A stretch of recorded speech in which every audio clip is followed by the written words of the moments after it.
Eliminator, ZZ Top.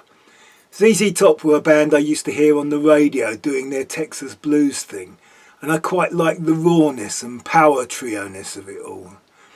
I did not hear anything of them for a while, and then there they were on MTV, with a slick production and even slicker videos, and I didn't get it.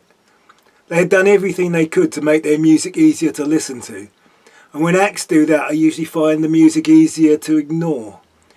Relentless perfect timing allows my thoughts to drift away with no sonic or emotional dynamics to jerk them back.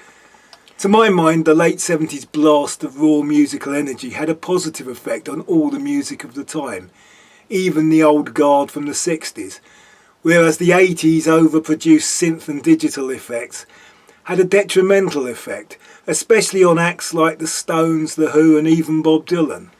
ZZ Top played songs like Lagrange and Tush in the 70s. They relied heavily on repetitive John Lee Hooker type riffs, but kept your attention by stripping back and adding to the sound, soft passages and climaxes. 80s ZZ Top are to 70s ZZ Top what Starship are to Jefferson Airplane. They must have played to a click to fit with the sequence synths. The guitar sounds are nicely distorted, and there is even a slap bass, and thankfully there is none of that Phil Collins gated reverb snare too high in the mix.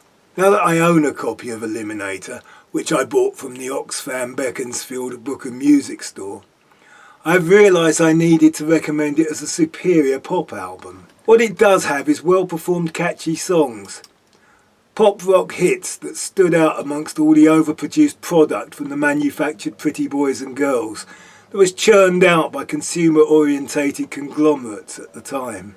So we have Gimme All Your Lovin', Legs and Sharp Dressed Man. The rest of the album throws up no surprises nor disappointments. It just chugs along amiably. Billy Gibbons plays some fine blues rock solo guitar with just the right tone. It all just chugs along, so you can tap your fingers on the steering wheel as you cruise your imaginary Route 66, the ideal driving CD. Eliminator, ZZ Top.